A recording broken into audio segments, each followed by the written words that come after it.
Olá! Hoje a gente vai mergulhar num dos maiores, se não o maior, desafio de logística da antiguidade.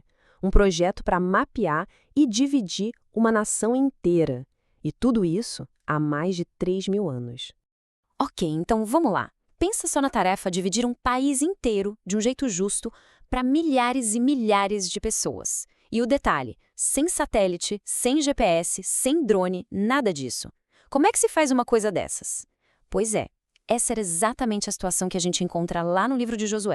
E a história começa num momento, assim, meio estranho. Sabe aquela calmaria depois da tempestade? Anos de conquista tinham passado e, de repente, a nação inteira parece que perdeu o fôlego. O motor simplesmente parou e a inércia virou um problemão. Para a gente se situar, estamos falando de mais ou menos 1400 a.C.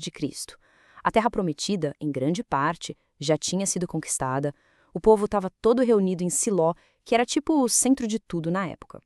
Só que tinha uma coisa no ar, sabe? Uma sensação de que a missão não tinha acabado. E aqui é que está o X da questão. 7. É isso mesmo, 7 tribos inteirinhas ainda não tinham recebido a sua parte da terra. Elas estavam ali, vivendo numa baita incerteza, sem um lugar para chamar de seu. A frustração do líder Josué era gigante, dava para sentir. Ele chega para o povo e manda a real.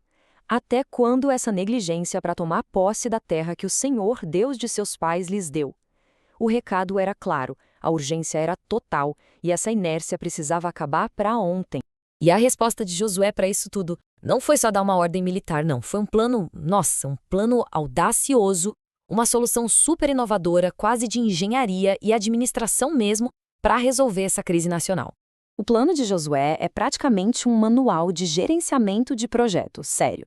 Primeiro passo, montar a equipe. 21 homens, 3 de cada uma das 7 tribos. Segundo, trabalho de campo. Eles tinham que literalmente andar por todo o território que faltava e dividir em 7 partes. E aí vem o passo crucial. Registrar tudo, tudo mesmo num livro. Basicamente criar um banco de dados para poder, enfim, voltar e tomar a decisão final. Um processo metódico que, nossa, impressiona.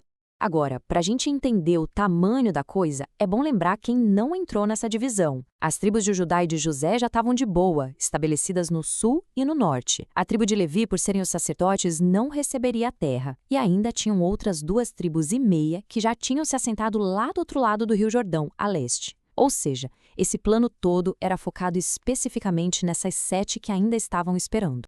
Bom, equipe formada e a missão começa.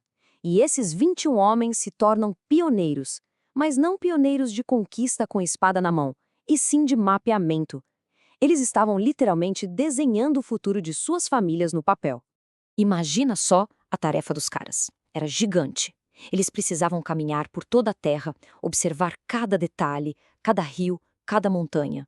Anotar as cidades e, o mais importante de tudo, criar um registro escrito, bem detalhado. Esse tal livro seria a base de dados para a maior distribuição de terras da história daquela nação. Certo, com o livro pronto, o passo final envolvia uma coisa chamada lançar sortes. O que era isso, afinal? Bom, era basicamente um jeito de tomar uma decisão imparcial. A crença era que o resultado não vinha do acaso, e sim era guiado pela vontade divina. Isso tirava qualquer chance de jeitinho ou favoritismo humano da jogada. E foi assim que, com o levantamento topográfico todo feito, tudo documentado, o palco estava montado lá em Siló. O trabalho de campo tinha acabado e agora era a hora da verdade, a distribuição final e imparcial da terra. E o texto é legal porque ele dá um exemplo bem concreto de como isso funcionou na prática. Vamos pegar o caso da primeira tribo que foi sorteada, a tribo de Benjamim. Vamos dar uma olhada em como as fronteiras deles foram desenhadas.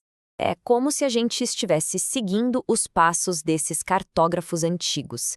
A fronteira norte, por exemplo, começava lá no Rio Jordão, subia passando pela famosa Jericó e ia até o deserto de Bet-Aven. Cada rio, cada cidade, cada deserto eram um ponto de referência no mapa. Ok, agora a fronteira oeste. A linha faz uma curva para o sul, a partir de uma montanha perto de Bet-Horon e para na cidade de Kiriat Jearim. Pouco a pouco, o território vai ganhando forma. Do lado sul, a linha partia de Kiriat Jearim e seguia outros marcos, como a fonte de Neftoá e o Vale de Non. Cada nome desses, que hoje soa estranho, era uma peça-chave para definir os limites daquela terra. E para fechar o mapa, a fronteira leste. Essa era fácil, a própria natureza fez o trabalho.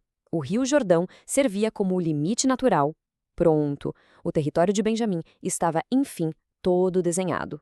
Só que, claro, uma herança não é só um pedaço de terra vazio, né? São casas, são comunidades, são cidades.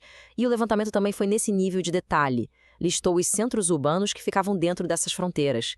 E o nível de detalhe aqui é impressionante, de verdade. A herança de Benjamim foi anotada em 2 listas separadas. 12 cidades na parte leste, com lugares conhecidos como Jericó e Betel, e mais outras 14 cidades na parte oeste.